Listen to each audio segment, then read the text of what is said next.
ਦਰਸ਼ਕਾਂ ਦਾ ਜਿਹੜੇ ਸਾਡੇ ਪ੍ਰੋਗਰਾਮ ਦੇ ਨਾਲ ਲਗਾਤਾਰ ਜੁੜੇ ਰਹਿੰਦੇ ਨੇ, ਉਹ ਬੱਚੇ ਜਿਹੜੇ ਵਿਦੇਸ਼ ਪੜ੍ਹਨ ਦੇ ਲਈ ਜਾਣਾ ਚਾਹੁੰਦੇ ਨੇ, ਉਹ ਪੇਰੈਂਟਸ ਜਿਹੜੇ ਆਪਣੇ ਬੱਚਿਆਂ ਨੂੰ ਵਿਦੇਸ਼ ਪੜ੍ਹਾਈ ਦੇ ਲਈ ਭੇਜਣਾ ਚਾਹੁੰਦੇ ਨੇ, ਸਾਡੇ ਇਸ ਪ੍ਰੋਗਰਾਮ ਦੇ ਜ਼ਰੀਏ ਸਾਡੇ ਨਾਲ ਜੁੜਦੇ ਨੇ, ਸਵਾਲ ਭੇਜਦੇ ਨੇ, ਗੱਲਬਾਤ ਕਰਦੇ ਨੇ, ਐਕਸਪਰਟਸ ਦੇ ਤੋਂ ਜਿਹੜੇ ਸਵਾਲਾਂ ਦਾ ਜਵਾਬ ਲਿਆ ਜਾਂਦਾ ਉਹਨਾਂ ਦੇ ਨਾਲ ਗੱਲਬਾਤ ਕਰਕੇ ਸਾਰੀ ਜਿਹੜੀ ਜਾਣਕਾਰੀ, ਉਹ ਮੁਸ਼ਕਿਲਾਂ, ਉਹ ਰੁਕਾਵਟਾਂ ਜਿਹੜੀਆਂ ਦੂਰ ਕੀਤੀਆਂ ਜਾਂਦੀਆਂ ਨੇ।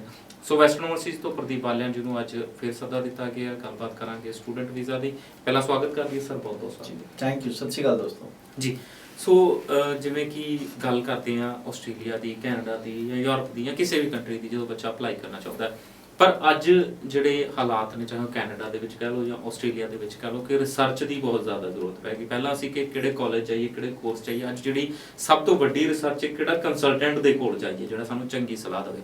ਐਡਵਰਟਾਈਜ਼ਮੈਂਟ ਹਰ ਤਰ੍ਹਾਂ ਦੀ ਦੇਖਣ ਨੂੰ ਮਿਲਦੀ ਹੈ, ਵਿਦਆਊਟ ਆਇਲਸ ਵੀ ਭੇਜਿਆ ਜਾ ਰਿਹਾ, ਬਿਨਾਂ ਫੰਡਾਂ ਤੋਂ ਵੀ ਅੱਜ ਭੇਜਿਆ ਜਾ ਰਿਹਾ, ਬਿਨਾਂ ਇੰਟਰਵਿਊ ਦੀ ਵੀ ਗਾਰੰਟੀ ਦਿੱਤੀ ਜਾ ਰਹੀ। ਤੁਸੀਂ ਕੀ ਦੇਖਦੇ ਹੋ, ਇੱਕ ਬੱਚਾ ਜਦੋਂ ਘਰੋਂ ਨਿਕਲਿਆ, ਜਿਹਨੂੰ ਪਤਾ ਨਹੀਂ ਕਿ ਕਿੱਥੇ ਕੀ ਰੂਲਸ ਨੇ, ਕਿਵੇਂ ਉਹ घरों रिसर्च करके निकले थे, किहड़ियां चीज़ां वो कंसल्टेंट दे विच देखे? कुलदीप जी, सबसे बड़ा इशू यही है आज की डेट में कि हमारे अपने ही मार रहे हैं, हम इंडियन दूसरे को अच्छी तरह से ठोक रहे हैं। लाइक हर एक सिर्फ एंड सिर्फ अपना पैसा देख रहा है। तो ये चीज़ कंसल्टेंसी में ज़रूर देखी गई है कि 90% एंड अबव, मतलब बड़ा दुख लग रहा है ये बोलते हुए, 90% एंड अबव जो कंसल्टेंट्स हैं अब वो एक तरह से पूरे अप टू लेवल नहीं है जी। वो स्टूडेंट्स, उसकी अपनी कोई इंटीग्रिटी नहीं है, उसकी एक ही है कि पैसा, ठीक है, साम दंड भेद सब लगाने हैं, बस पैसा कमाना है। लाइक कोई एक चीज़ आती है मार्केट में, जैसे अभी ऑस्ट्रेलिया आया। अब ऑस्ट्रेलिया था कि भी उन्होंने कहा कि हम असेसमेंट लेवल 2 में आ गए हैं। 2 में आने का मतलब थोड़ी सी लीनियंसी है जी, ठीक है। इधर से जो यूनिवर्सिटीज़ और कॉलेज हैं जो असेसमेंट लेवल 1 और 2 के, मैं एक एग्जांपल देके बता रहा हूँ। अगर आप उसमें बच्चा जाता है तो वो एक तरह से लो रिस्क की जोन में बच्चा जा रहा है, मतलब असेसमेंट लेवल 2 में इधर से 1 और 2 के उस कॉलेज में जा रहा है। तो यूनिवर्सिटीज और कॉलेज को एम्बेसी ने पावर दी कि भाई तुम देखो स्टूडेंट्स को जी। अब सारी यूनिवर्सिटीज और जो कॉलेजेस हैं वो जीटी चेक करेंगे, जिसमें वो फंडिंग भी देखते हैं, ठीक है, वो एकेडमिक भी देखेंगे, वर्क एक्सपीरियंस देखेंगे, हर एक चीज देखेंगे। अच्छा, दूसरा उसने साथ में ये बोला कि भाई आप जब फाइल मेरे पास लेके आएंगे एम्बेसी में, तो no need to show the funds, English language ability और फंड्स नहीं दिखाना है। अब इसी चीज को किस तरीके से पेश किया गया है कि होना क्या है कि कॉलेज और यूनिवर्सिटी तो देखेंगे, एम्बेसी नहीं देखेगी, बट एम्बेसी माइट आस्क। अब लोग क्या रॉन्ग प्रैक्टिस क्या कर रहे हैं, असेसमेंट लेवल 2 में आ गए हैं, अब कोई फंड दिखाने की जरूरत नहीं है, कोई आईएलटीएस रिक्वायरमेंट नहीं है जी। तो अब लोग वो बेचारे स्टूडेंट्स जो कि मतलब पूरा कंसंट्रेट होकर पढ़ रहे हैं या अपने पूरी कोशिश कर रहे हैं कि भाई ठीक है, उनके पास फंडिंग सब कुछ ठीक हो, जेन्युइन तरीके से जाने की कोशिश कर रहे हैं, वो भी डिस्ट्रैक्ट हो रहे हैं। वो यार कंसल्टेंट तो ये बोल रहे हैं, इसका मतलब तो फंडिंग की जरूरत नहीं है, लोड ही नहीं है तो फिर डालें क्यों, ठीक है, आईएलटीएस की रिक्वायरमेंट ही नहीं है तो विदाउट आईएलटीएस चले जाए।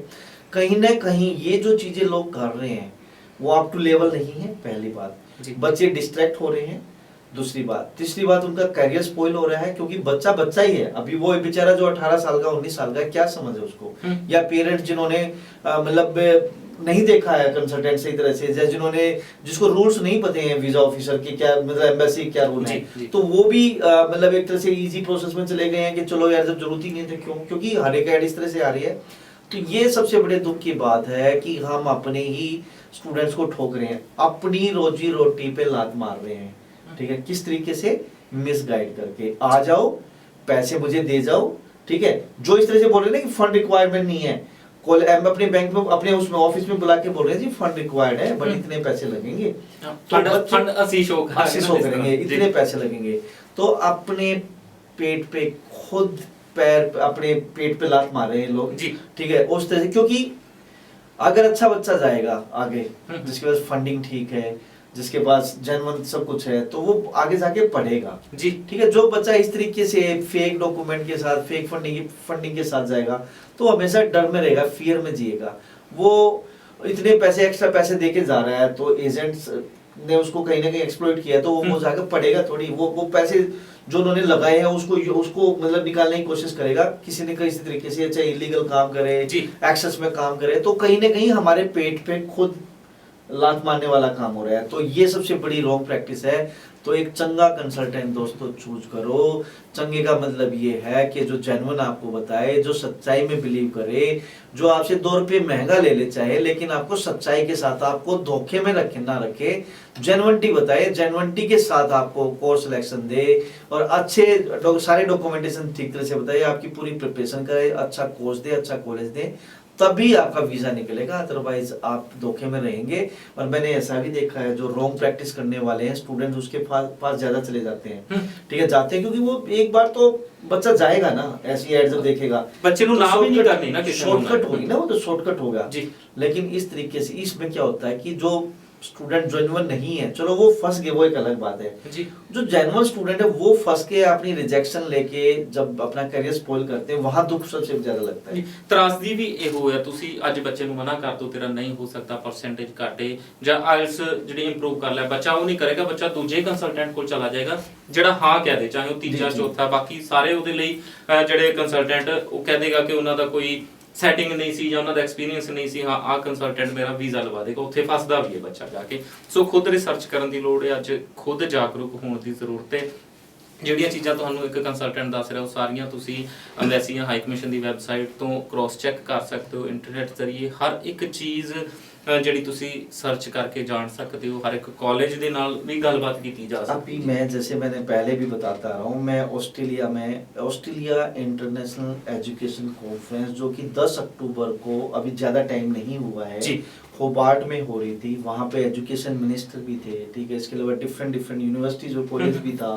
तो इसके अलावा एरी की मीटिंग भी थी 11 अक्टूबर को, शाम को 6 बजे स्टार्ट हुई थी, रात के 11 बजे तक चली थी। उसमें वीज़ा ऑफिसर भी थे, इसके अलावा डिपार्टमेंट ऑफ एजुकेशन ट्रेनिंग के पर्सन भी थे। वीज़ा ऑफिसर का मैं यह नाम भी बता सकता हूँ, miss alias McLean, director student and graduate visa DIPP, मतलब department of immigration and border protection, visa officer वहां पे थे। उन्होंने खुद बताया है कि GT क्राइटेरिया मेंटेन करना पड़ेगा बच्चे को, यूनिवर्सिटीज और कॉलेज को फंड्स देखने हैं। हम भी पूछ सकते हैं, तो यहाँ कहाँ बात आ गई कि फंड नहीं दिखाने हैं? फंड तो दिखाने हैं भैया। फंड में लीनियंसी इतनी हो सकती है कि एक यूनिवर्सिटी कम मतलब 3 महीने पुराने मांगती है, कोई 2 महीने, कोई 1 महीने पुराने, कोई करंट विद सोर्स, लेकिन फंड आपको शो करने पड़ेंगे। विदाउट फंड जाओगे तो फंसोगे, क्योंकि कल अगर वीजा ऑफिसर फंड्स मांग लिया, कहाँ से आप मैनेज करोगे? रिजेक्शन आ जाएगी जी। सो ਇੱਕ ਦੌਰ ਇਸ ਤਰ੍ਹਾਂ ਦਾ ਵੀ ਸੀ ਜਦੋਂ ਪੰਜਾਬ ਸਕੂਲ ਐਜੂਕੇਸ਼ਨ ਬੋਰਡ ਜਾਂ ਹਰਿਆਣਾ ਬੋਰਡ ਦੇ ਬੱਚਿਆਂ ਦੇ ਵੀਜ਼ੇ ਰਿਜੈਕਟ ਕੀਤੇ ਗਏ। ਆਸਟ੍ਰੇਲੀਆ ਨੇ ਪੰਜਾਬ ਤੇ ਹਰਿਆਣਾ ਜਾਂ ਖਾਸ ਇੰਡੀਆ ਨੂੰ ਇੱਕ ਤਿੱਖੀ ਨਜ਼ਰ ਨਾਲ ਦੇਖਿਆ, ਪਰ ਹੁਣ ਜਿਹੜੀ ਰਿਲੈਕਸੇਸ਼ਨ ਮਿਲੀ ਸੀ ਕਿ ਤੀਜੇ ਲੈਵਲ ਤੋਂ ਆਪਾਂ ਦੂਜੇ ਲੈਵਲ ਦੇ ਵਿੱਚ ਆ ਗਏ। ਸੋ ਇੱਕ ਚੰਗੀ ਖਬਰ ਸੀ, ਪਰ ਉਸ ਨੂੰ ਮਿਸਯੂਜ਼ ਨਾ ਕੀਤਾ ਜਾਏ। ਏਜੰਟ ਦੇ ਨਾਲ ਨਾਲ ਬੱਚਿਆਂ ਦਾ ਵੀ ਰੋਲ ਰਹਿੰਦਾ ਉਸ ਚੀਜ਼ ਦੇ ਵਿੱਚ, ਕਿਸੇ ਸਿਸਟਮ ਨੂੰ ਅਬਿਊਜ਼ ਕਰਨ ਦੇ ਵਿੱਚ, ਜਿਵੇਂ ਹੁਣ ਕਰਨ ਦੀ ਕੋਸ਼ਿਸ਼ ਕੀਤੀ ਜਾ ਰਹੀ। ਸੋ ਸਹੀ ਤਰੀਕੇ ਨਾਲ ਅਪਲਾਈ ਕਰੋ, GT ਕ੍ਰਾਈਟੇਰੀਆ ਨੂੰ ਸਮਝੋ, ਹਰ ਇੱਕ ਬੈਂਚਮਾਰਕ ਨੇ, ਰਿਕੁਆਇਰਮੈਂਟਸ ਨੇ, ਉਹ ਚੀਜ਼ਾਂ ਸਮਝ ਕੇ ਉਸ ਤਰੀਕੇ ਨਾਲ ਅਪਲਾਈ ਕਰੋ। ਆਪਣੇ ਕੰਸਲਟੈਂਟ ਦੇ ਕੋਲੋਂ ਉਹ ਚੀਜ਼ਾਂ ਪੁੱਛੋ, ਇੰਟਰਨੈਟ ਤੋਂ ਵੈਰੀਫਾਈ ਕਰੋ, ਚੰਗੇ ਕੰਸਲਟੈਂਟ ਦੇ ਕੋਲ ਜਾਓ, ਉਹਨਾਂ ਦੀ ਸਲਾਹ ਲਓ, ਉਸ ਤੋਂ ਬਾਅਦ ਹੀ ਅਪਲਾਈ ਕਰੋ। ਸੋ ਬੱਚਾ ਜਿਹੜਾ ਆਸਟ੍ਰੇਲੀਆ ਜਾਂ ਕੈਨੇਡਾ ਅਪਲਾਈ ਕਰਨਾ ਚਾਹੁੰਦਾ ਪਰ ਹਜੇ ਪੜ੍ਹ ਰਿਹਾ, ਇੱਕ ਬੱਚਾ ਤਾਂ ਪੜ੍ਹ ਚੁੱਕਿਆ ਜਿਹੜਾ 12ਵੀਂ ਕਰ ਲਈ, ਉਹ ਬੱਚੇ ਜਿਹੜੇ 12ਵੀਂ ਕਰ ਰਹੇ ਨੇ ਹੁਣ ਅਪ੍ਰੈਲ ਮਈ ਦੇ ਵਿੱਚ ਅਪੀਅਰ ਹੋਣਗੇ, ਕੀ ਟਾਰਗੇਟ ਲੈ ਕੇ ਚੱਲਣ? ਕਿ ਫਿਲਹਾਲ ਤਾਂ ਫਿਊਚਰ ਦੇ ਕੁਝ ਨਹੀਂ ਕਿਹਾ ਜਾ ਸਕਦਾ, ਕੁਝ ਰੂਲ ਚੇਂਜ ਹੋ ਸਕਦੇ ਨੇ, ਪਰ ਬੱਚਾ ਕੀ ਅੱਜ ਤੋਂ ਲੈ ਕੇ ਚੱਲੇ ਜਾਂ ਪਿਛਲੇ ਸਮੇਂ 'ਚ ਜਿਹੜੇ ਚੇਂजेस ਨੇ ਉਹਨਾਂ ਤੋਂ ਕੀ ਦੇਖਦੇ ਹੋ ਤੁਸੀਂ, ਕੀ ਰਿਕੁਆयरमेंट्स हो सकती हैं? देखिए, एक चीज़ तो आप जरूर समझ लीजिए कि अगर आप अभी पढ़ रहे हैं करंट में, if you are the student, तो पहली बात तो यही है कि आपको चंगे नंबर लेने पड़ेंगे। उसके लिए अभी आपके पास टाइम है। आप अगर ये वीडियो देख रहे हैं चाहे TV पे या YouTube पे या Facebook पे, तो अगर आप करंटली स्टूडेंट हैं तो प्लीज़ जो आपके मेजर सब्जेक्ट्स हैं उसके ट्यूशन्स लगवा लीजिए, ताकि आप अच्छा स्कोर लो। पहला लेसन तो ये है आपके लिए, क्योंकि अगर चंगा स्कोर नहीं होगा तो आपका वीज़ा नहीं आएगा। आज की बात कर रहा हूँ मैं, आज एक स्टूडेंट मेरे घर पे आया, घर पे इसलिए आया क्योंकि मैं वैसे घर पे स्टूडेंट्स को एंटरटेन नहीं करता, लेकिन कोई स्टूडेंट गया था, वो मेरे नॉन थे, तो उन्होंने भेज दिया, चलो मैं मिल लेता हूँ जी। 48% marks, only 48% marks, and you want to go Canada. मैंने कहा नो, नहीं हो पाएगा, ट्राई टू इम्प्रूव, ठीक है, इम्प्रूवमेंट के पेपर दो and try to get 60% and above marks. तो ऐसे स्टूडेंट्स का कोई भविष्य नहीं, ना वो कनाडा जा सकता, ना ऑस्ट्रेलिया जा सकता, उसको तो कहीं किसी भी कंट्री में जगह नहीं मिलेगी। तो पहली बात, करंटली अगर if you are the student, please try to get more and more high score, and उसके लिए you have to do hard work. Hard work means like आपको ट्यूशंस लगवाने होंगे अभी से आपको प्लान करना पड़ेगा कि मेरे को मैथ में या फिजिक्स में या केमिस्ट्री में बायोलॉजी में या पर्टिकुलर कोई और सब्जेक्ट है आपके पास, कॉमर्स के स्टूडेंट्स हो तो कॉमर्स, अकाउंट्स, इकोनॉमिक्स और आपका बिजनेस, जो भी आपके सब्जेक्ट्स हैं उसमें अच्छे से अच्छा टीचर्स से अपने ट्यूशंस लो, क्योंकि आपने जाना है बाहर, आपने अच्छे चंगे नंबर लेने थे, यू हैव टू बी, क्योंकि उसके बगैर बात नहीं बनेगी। दूसरी बात, अपना फंड्स का थोड़ा बहुत मेंटेन रखिए, क्योंकि अगर आपने ऑस्ट्रेलिया जाना है तो अगेन आपको फंड तो दिखाने ही, कनाडा जाना है नहीं दिखाने। तीसरा, आप अगर इंग्लिश में वीक हैं तो प्लीज़ अपना ग्रामर का जरूर अपना क्या नाम है ट्यूशंस लगवाइए, क्योंकि वो भी बहुत ज़रूरी है। इसको आइल्स में आपको बहुत ज़्यादा हेल्प मिलेगी। और नेक्स्ट चीज़ आती है कि आपके पेरेंट्स के ITR या इनकम रेशियो, तो सबके पैन कार्ड होने चाहिए। पैन कार्ड में भी 1 महीना होता लगता है आने में, तो पैन कार्ड होगा तो टाइम पे फिर उनकी ऑक्यूपेशन के हिसाब से ITR भरी जा सकती है। इसके अलावा आप कोर्स सिलेक्शन अभी से देख सकते हैं कि आपको किस कोर्स में किस यूनिवर्सिटी में जाना है, तो ये छोटे छोटे रिसर्च अभी से स्टार्ट करोगे तो जब तक आपका सारी चीज़ें हो जाएंगी, पेपर हो जाएंगे तो या रिजल्ट आ जाएगा, तब तक आप ये सब चीज़ों से प्लान कर चुके होगे कि मुझे किस डायरेक्शन में जाना है। जिस दिन आपका पेपर खत्म हो जाते हैं, नेक्स्ट डे आप वेस्टर्न ओवरसीज में आइए। आइल्स में हम बहुत अच्छे लेवल पे करते हैं, तो आइल्स में स्कोर आपको दिलाएंगे।